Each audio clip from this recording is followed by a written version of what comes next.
Hello and welcome to another episode of Reviews Redux, where I take another look at one of my older reviews and bring it up to my more current quality standards. Today I'm taking another look at one of the very first games I actually reviewed, which is The Elder Scrolls Arena for PC. While I'm sure most of you are very familiar with the likes of Oblivion and Skyrim, this was actually the very first game in the Elder Scrolls series. It was developed and published by Bethesda Softworks in 1994 exclusively for DOS, and it was later released as freeware in celebration of the decade anniversary of the Elder Scrolls series. In its day, it was rather well received, and of course it went on to spawn an extremely successful series, with the later games in the series becoming considerably more popular than this, and Arena effectively becoming forgotten in their wake. Which of course leads to the central questions of this particular review. First off, what is the Elder Scrolls Arena, considering that the vast majority of people out there have absolutely no idea it exists, or what it is in the first place if they do know it exists?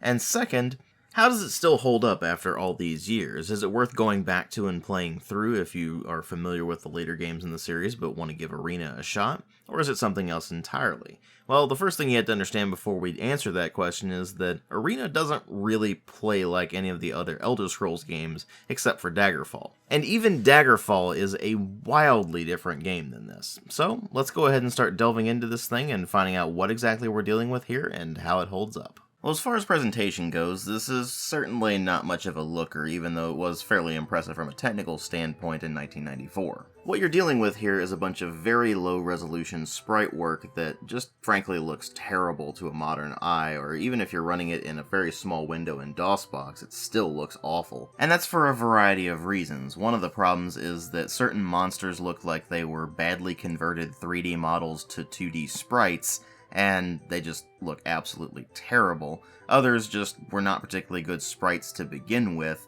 and then when you get into the environments, there's a lot of pixelation that makes things very difficult to actually see, and when you're in dungeons, there's a very low draw distance, meaning that you can only see things when they're very up close, and that's when you'll notice a lot of the problems, like visual glitches, certain surfaces missing entirely, for example. And then of course there are a lot of really annoying issues with the visuals, like the spiders in the game, for example, being a certain shade of brown that blends in right with the floors of certain dungeons, meaning that you can't really see them until they're moving and attacking you, and by then it's too late. There's also issues with the draw distance in general. I've already mentioned that in dungeons it's very minimal, but even when you're in the cities during the daytime, it just isn't that far, and you'll get a lot of fog effects. And even then, your frame rate's still going to be absolutely horrible, because there is no such thing as a good frame rate in the Elder Scrolls Arena. No matter where you are, it runs like complete garbage. So even though the game is certainly impressive for its scope, I mean, it is a gigantic game for 1994, it's really not impressive from a visual standpoint, and it really does not hold up well at all in that regard. The sound design is less of an issue, with the sound effects themselves generally working out alright, and the voice acting in the game, what little there is anyway, being decent enough for 1994. But then you have problems like the music not being particularly bad, but it's also definitely not good. If anything, it could be described as fairly generic for its era as far as a dungeon crawler goes. And even then, it doesn't necessarily work properly all the time, because the sound programming in this game is really not that good. You have lots of problems with sound effects just cutting out entirely. You have problems with only one or two sound effects being able to be played at any given time, meaning that sometimes it will play some ambient sounds and an enemy will come up behind you and start beating the living crap out of you, and you won't notice until finally your health starts dropping and the screen starts shaking. You're like, wait, what's going on? So you turn around, and there's a goblin smacking you in the face with an axe. That sort of thing becomes extremely frustrating, particularly once you start encountering very powerful monsters that can drain your health incredibly quickly. So once you're dealing with those, then you're probably going to find that the sound is more trouble than it's worth. This all means that ultimately the presentation does not hold up well at all in the modern era, but even back when it was released, it had a lot of problems. But here's the thing, it's not the presentation that's going to make or break this thing for you. It's ultimately going to be the story or the gameplay. The story in this is that you play as someone who is imprisoned in the Imperial dungeons, and you are contacted by a woman named Rhea Silmain. She's in an incorporeal form because she was murdered by the Imperial battle mage Jagar Tharn, who has usurped the throne and imprisoned the Emperor in an alternate dimension. Silmain helps you escape the Imperial dungeons and then tasks you with finding the various pieces of the only artifact that could possibly take down Jagar Tharn, which is known as the Staff of Chaos. What this ultimately amounts to is a whole lot of dungeon crawling, because you're just going all over Tamriel in order to find the various pieces of the Staff of Chaos, and they're all in these various dungeons that are full of horrible, nasty creatures. And once you have collected all of the pieces of the Staff of Chaos, it's time to go to the Imperial Province, and specifically the Imperial Palace, clear out that dungeon, and finally confront Jagar Tharn once and for all. And that's really all there is to the story. You're not dealing with anything particularly complex here. You're just going around finding the various MacGuffins, and eventually you assemble the Master MacGuffin in order to take down the big bad guy. Along the way, you are repeatedly contacted by Silmain, who gives you a bunch of information on the various dungeons that you're going to be running around in. But other than that, there's really nothing to the story, and it's fairly inconsequential. And since the story is so basic and fairly minimal throughout the game, it's really going to fall to the gameplay to bring things up, and that's where things get somewhat interesting, at least if you're looking at this from a historical perspective with regards to the Elder Scrolls series. Pretty much all of the elements that you've come to expect from the Elder Scrolls series are at least somewhat present in the Elder Scrolls arena. You have a fairly basic dialogue system, you have a bunch of randomly generated side quests, you have, of course, a bunch of different tiers of weaponry where certain monsters can only be affected by certain weapon tiers, and of course there are a variety of character classes to play, which actually can be generated through a series of questions at the beginning of the game. Each of the classes has an overarching class that it's part of that gives it a bunch of general abilities. For example, the Thief subclasses are all part of the Thief category, which means that they all have the ability to pick locks and steal things, for example. Whereas mage classes all, of course, have the ability to cast spells, but what types of spells and how they can cast things depends on which subclass they've got.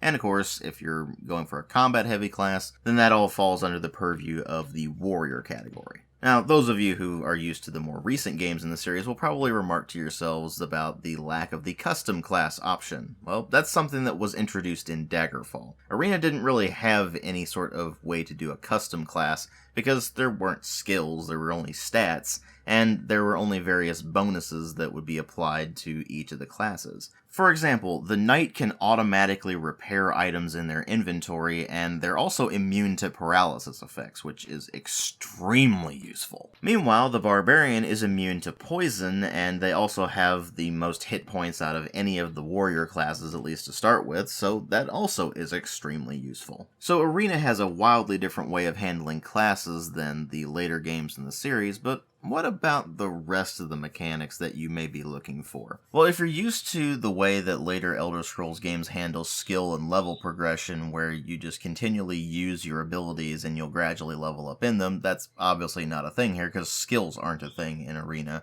But you do level up over time. You get experience points, and eventually you get a level up, in which point you can put more points into your various stats. Armor is handled a bit differently from the later Elder Scrolls games as well. Whenever you put on a piece of armor, you'll notice that it puts a reduction on your stat profile, and you're like, wait a minute, does that mean that I'm actually weaker? No, that's actually your armor class. It's a negative armor class, which means that whatever the number that you're seeing, that let's just say, for example, you are wearing a piece of plate armor, which gives you -9 to whatever that particular region is, then you're going to have -9 to the enemy's attack roll. So to give you an idea of how that works, let's say the enemy rolled a 30 and your armor class is -9. Well, that means that they actually rolled a 21. It's something that's a lot closer to the way that old school Dungeons & Dragons handled armor class, so if you're not used to that, then it's going to seem rather odd until you do get used to it. The way you cast spells is also going to seem rather odd, particularly if you have played Oblivion or Skyrim, where you can just bind it to one of your hands, or if you are playing Oblivion, then you can just have its dedicated button to cast a spell. In this one, you have to click on the spell menu icon, and then select the spell from a menu, and then you can cast it, but you only cast it one at a time. So it's something that you had to get used to, and the way you cast spells in this ends up meaning that the spellcasters are actually rather difficult to play until you do hit higher levels, and you do get access to those really powerful spells. In fact, if you haven't played Daggerfall, then you're probably going to find the controls in this game extremely clunky. The idea is that you move around with the arrow keys, and you use the mouse to interact with things. So you either click on things with the left mouse button in order to interact with them in the environment, or you click on one of the various icons in the bottom of the screen, and then click on something in order to interact with it. Or if you want to swing your weapon at whatever it is, then you click on the button to draw your weapon, or you use the hotkey for it, and then you hold the right mouse button down and move the mouse around in order to actually swing or stab. If you hit an enemy, you'll hear a certain sound effect that sounds kind of like a punch, and you'll also see a blood puff, whereas if you miss an enemy, you won't see the blood puff, and you'll hear more of a metallic clang. Of course, that's assuming that you can even damage the enemy with whatever weapon you're using. There are certain enemies in the game that require certain tiers of weaponry in order to defeat. So, for example, certain golems require mithril weapons or more powerful weapons than mithril in order to be able to beat them. There are also certain enemies that are completely immune to mundane weapons and need to be attacked with magical ones. And of course, this being the Elder Scrolls Arena, and the Elder Scrolls Arena really not giving you any good indications as to what kind of enemy you're fighting or what they're weak against, you're probably going to discover that way too late and get annihilated. Which means that in order to actually be able to play the Elder Scrolls Arena effectively, you need two things. One, you need to save constantly, and two, you need the patience levels of a Zen monk. To say the Elder Scrolls Arena is one of the most incredibly irritating games I have ever played is an understatement. It is pretty much designed to make you angry throughout the entire time you're playing it. To give you a prime example, when you go into the first main story dungeon of the game, which is Stonekeep, then you are tasked with finding a parchment. When you go to find the parchment, you find that Stonekeep is completely full of mid-tier enemies. This means that throughout the dungeon of Stonekeep, not only will you be fighting the goblins and rats that you were fighting in the Imperial dungeon, but those will start to go away in favor of wolves, and minotaurs, and orcs, and lizardmen, and eventually ghouls, skeletons, and spiders. Spiders being the second most powerful animal in the entire game behind hellhounds. Not only do they hit like a truck, but they also paralyze you, and if you're paralyzed, then you're just screwed. I would like to remind you that, again, this is the first main story dungeon of the game. It's something that by the time you get to it, you're maybe level 3 or 4 at best. And that's nowhere near enough to deal with what you need to deal with in that particular area. If you're lucky with the first parts of the dungeon and you run into a lot of goblins, wolves, and rats, then you can deal with those. I mean, you're going to take some damage, but you can at least deal with them. And you can probably deal with the lizardmen, although they might give you some trouble. By the time you have leveled up to maybe 5 or 6, and you start to get to the orcs and the skeletons and the minotaurs, that's when you're starting to run into problems, and if you run into the spiders in the dungeon, well, good luck, you're pretty much dead meat. It also doesn't help that the primary way you're going to be restoring your health is by camping and resting until you're fully healed, which gets constantly interrupted because enemies are everywhere, and they will spawn right in your face and attack you. You may be used to that running joke of you cannot fast travel enemies are nearby, but it's really going to be an incredibly irritating experience when you get to this, and it's you cannot rest, there are enemies nearby, because it will do that if they're several rooms away, even. It also really doesn't help that the draw distance in the dungeons is extremely short. I mean, you've been seeing the footage, you know how short it is at this point, and you basically can't see enemies coming. Now, I'm sure at this point you're going, but DW, if it's so difficult, then you need to just go grind for a while and level up. Well, you can't really do that, because any of the quests you get are randomly generated, and most of the time they're just fetch quests that give you almost no experience and just a bit of money. So, most of the time when you go on a quest, it's not going to be particularly useful. And even if you do go on a quest that does end up netting you something, it's probably going to involve a dungeon crawl. And it also has a time limit of several days. So if you don't complete it within those days, you automatically fail the quest and you have to get another one. It's more trouble than it's worth, really. In fact, the phrase more trouble than it's worth really would describe the entirety of the Elder Scrolls Arena. It's got some horrible performance problems that make certain classes pretty much unplayable, like for example the Archer, although they certainly don't help with the other classes either. Then of course there's the difficulty balancing issues where they start throwing way too powerful enemies at you a bit too quickly, and unless you're expecting it, you're just going to get annihilated and wonder what the hell just happened and why the game hates you so much. This is, of course, if you can put up with the litany of technical problems the game has, including, of course, those performance issues, but also some pretty severe glitches here and there. And even if you do somehow manage to put up with all of this, you find out very quickly the game really doesn't have much depth to it at all. It's a fairly primitive game when you really get down to it that ultimately amounts to not much more than a dungeon crawler, just with a really, really big world to wander around in. All of the side quests are randomly generated and just feel like they were tacked on just to have something extra to do while you're wandering around this massive world, and even then, when you do actually do those quests, the rewards really aren't worth it most of the time. And that's really the problem with the game in general. The payoff is not worth the investment. You have to put in a lot of effort to get anything at all out of this game, and what you do get out of it simply isn't worth the amount of time and effort you put into the game. As I've mentioned before, it is impressive for its time in terms of the technical aspects, but beyond that, there's really just not much to the Elder Scrolls Arena. It doesn't really do anything that something like, say, Ultima Underworld didn't do quite a lot better. You could, of course, mention the scope of the world being considerably more than that of Ultima Underworld, but even then, when you look at the Elder Scrolls Arena, it's pretty much wide as an ocean, deep as a puddle.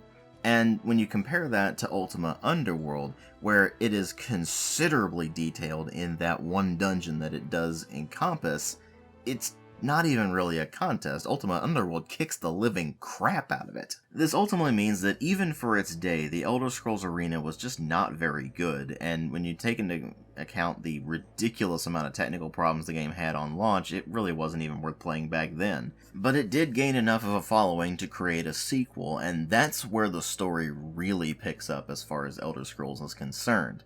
But that's for another video. As for Arena, it's only really worth looking at from a historical perspective, just to see what kind of influence it had on the later games in the series, and how it established the world of Tamriel, and of course the general conventions that the Elder Scrolls series would follow. But as for actually playing the thing, do yourself a favor, save yourself the trouble, and don't bother playing Arena. If you want to play the real origin of what you know as Elder Scrolls today, you play Daggerfall. If for some reason you still want to have a copy of the Elder Scrolls Arena, I'll still have a link in the video description box where you can pick it up, and it is included on GOG with the purchase of any of the games in the Elder Scrolls series, so there is that.